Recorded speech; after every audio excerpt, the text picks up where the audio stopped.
From the CyberHub bunker and studio, you're tuning in to the CyberHub Podcast. And now for your host and CISO, James Azar. Good morning, security gang. Happy Monday and welcome to the month of June 2nd, 2025. What a weekend. I mean, first off, let's start off with what Ukraine pulled off in Russia with these drone attacks. As far in as 2,700 miles inland from the border, taking out a third of the Russian Air Force fleet and long-range bombers. Significant. And when you understand the war, and I kind of talked about it last week a little bit between Russia and Ukraine, and as we speak right now, they've got peace talks going on in Istanbul, Turkey, to hopefully bring the end to the war. And by the way, what a great way to go into the negotiating table after we've taken out a third of the Russian Air Force. So that's a good thing. But when we look at kind of how this war has evolved over 3 years and now almost 3 years, 4 months, we understand one thing: cyber warfare between the two nations. It's just the entry to the physical and kinetic warfare that's actually taken place in the battlefield. And these drones attacks would have not been possible without numerous types of cyber attacks that Ukraine was able to successfully exploit Russia on in order to gain the advantage, in order to get these drones into the country on those trucks, across the border, into Russia, strategically placed, and then launched simultaneously with a self-explosion feature in those trucks. By the way, if you go back some years, and I know this isn't a show about Russia and Ukraine, and this is a cybersecurity show, but this type of warfare is really cybersecurity, and cyber espionage plays a critical role in crafting these types of attacks. It does. This goes back to the time when allegedly the Israeli Mossad killed one of the nuclear scientists for Iran in a truck that had a machine gun set on it, very Walter White style, if you recall, that shot 50 caliber bullets at the car, killing the scientist and his two bodyguards, and then the car self-detonated. Eerie similarities, just with drones, but eerie similarities. One studies the other's warfare methods and then executes on them based on their capabilities. That's exactly what happened over the weekend. We've got a packed, excuse me, my voice is a bit off today. We've got a packed show. Let's get into that. Join me for my double espresso coffee cup. Cheers, y'all. By the way, I know from good sources there was a lot of cyber warfare leading up to the successful exploitation of what Ukraine did over the weekend. All right, here we go.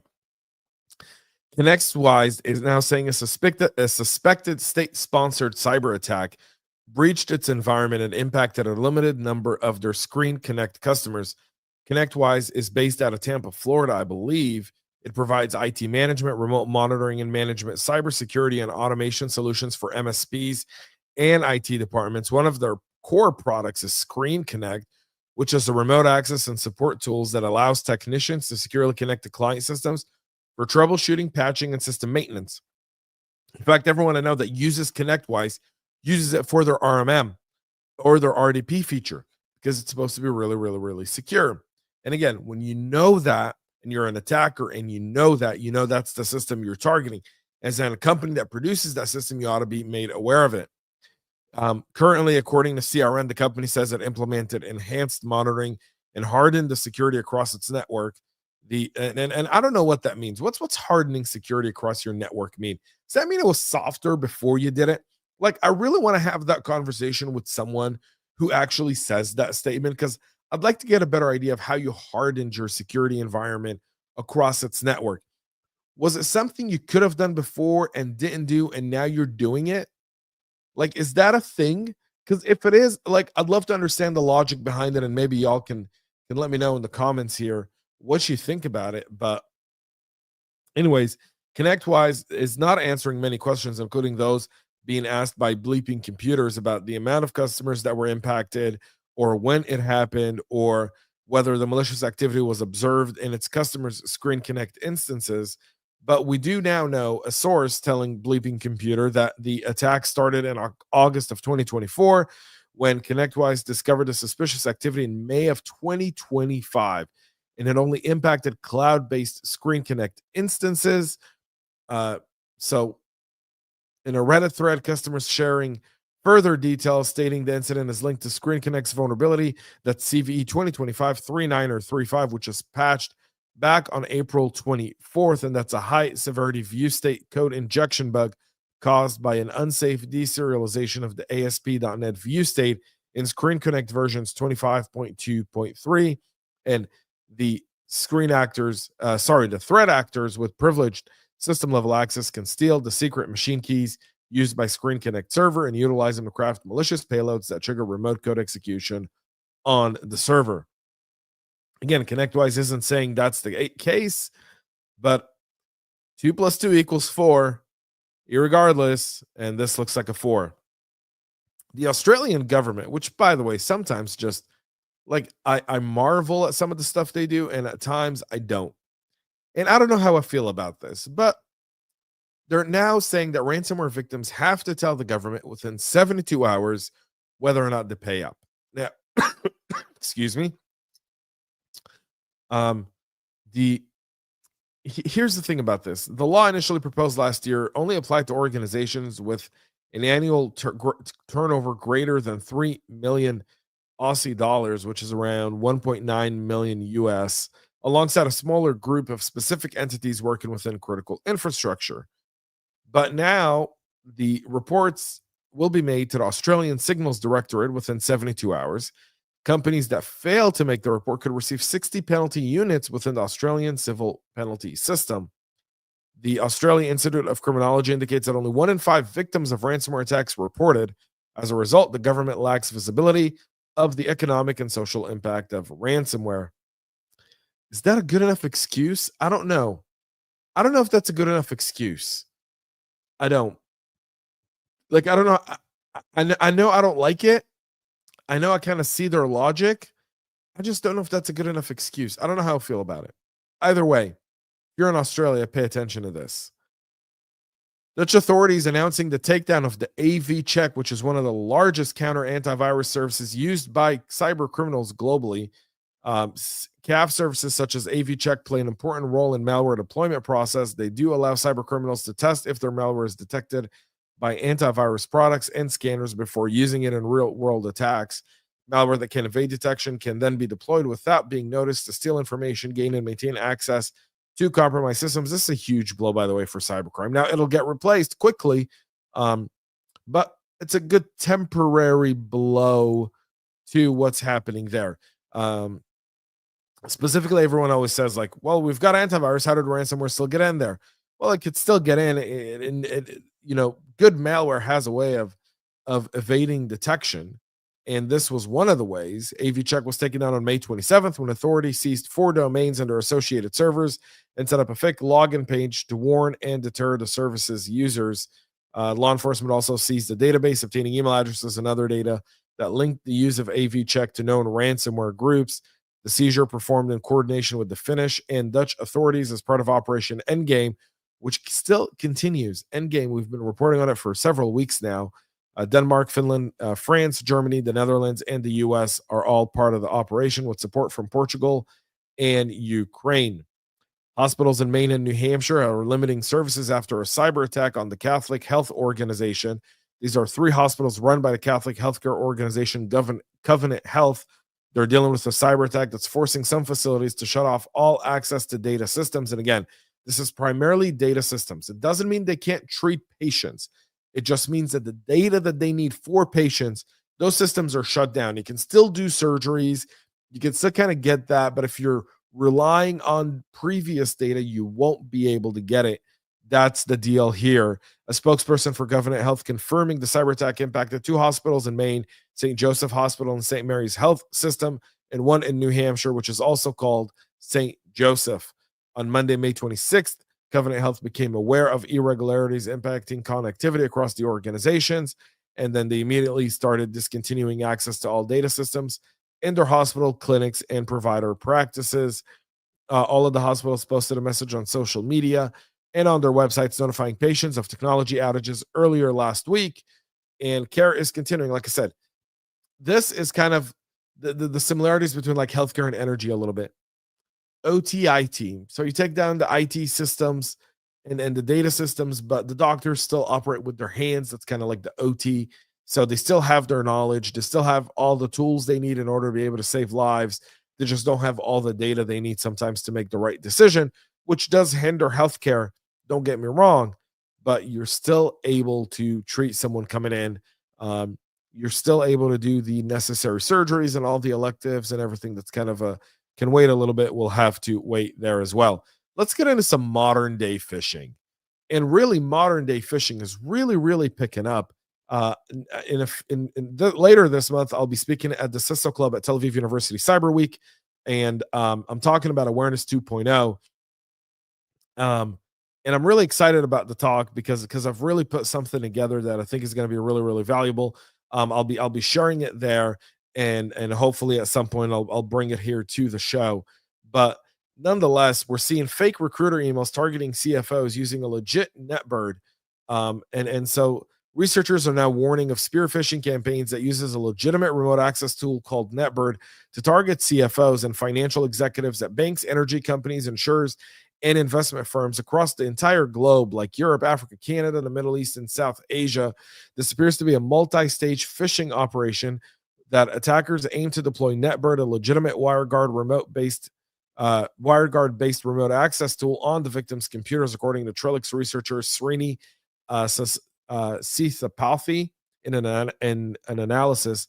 The starting point is a phishing email that impersonates a recruiter from Rothschild & Co. and claims to offer strategic opportunity with the company. The email is designed to entice the recipient into opening a purported PDF attachment that in reality is a phishing link that redirects them to a Firebase app hosted URL. What's notable about this specific infection is the real redirect URL is stored in the page in encrypted form and is accessible only after the victim solves a CAPTCHA verification check that ultimately leads to the download of a zip archive. Solving the puzzle executes a JavaScript function that decrypts it with a hard-coded key and redirects the user to the decrypted link. Attackers then lean on these custom CAPTCHA gates more and more, hoping to slip past defenses that already flag phishing sites protected by Cloudflare, Turnstile, or Google reCAPTCHA. And so we're seeing these types of attacks. The findings once again show how adversaries are relying on legitimate remote access applications like ConnectWise, which we talked about a minute ago, Atera, Splashtop, FleetDeck, and LogMe and Resolve to establish persistence into these environments.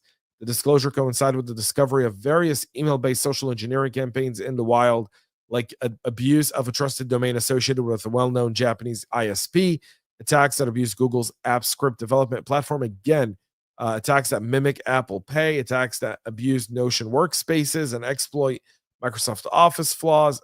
Again, just phishing, really moving on. But that's just not it. That's not the only place that's happening.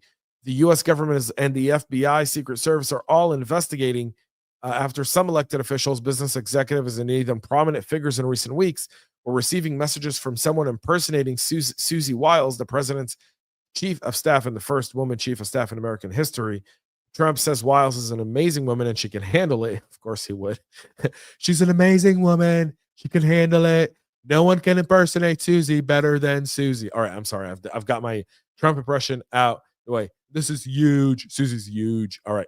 I'm done. Okay, fine. All right. So the White House confirming an investigation on Friday and said the White House takes cybersecurity and of its staff seriously. Then fund CISA, please. Fund CISA and break the deadlock in getting a CISA director appointed. That would be a good first step there. Also, let us know what you're doing with NSA and Cyber Command. Also, a good first step. Wall Street Journal reported on Thursday of last week that senators, governors, business leaders, and others began receiving text messages and phone calls from someone who seemed to have gained access to the contacts in Wiles' personal cell phone. The messages and calls were not coming from Wiles' number. And again, if you remember, the telecom attack targeted the Trump campaign, compromising key people's phones. Could that have been the case there? Some of those who received the calls heard a voice that sounded like Wiles, While it may have been generated by AI, according to the report, some received text messages they initially thought were White House requests, but some people reported the messages did not sound like Wiles, meaning those who actually said, well, this doesn't sound like Susie. I know Susie, and it doesn't sound like it. Trusted their gut, reported it. We know that Iran hacked into the Trump campaign and sensitive internal documents were stolen and distributed, including a dossier on Vice President J.D. Vance. So Wiles there as well. And that's not it. The internal threats continue, where a civilian IT specialist at DIA, the Defense Intelligence Agency, arrested in Thursday of last week in Northern Virginia for trying to hand over information to a foreign government agent. The traitor, Nathan Viles Lach, 28, worked for the military within the military's agency's Insider Threat Division.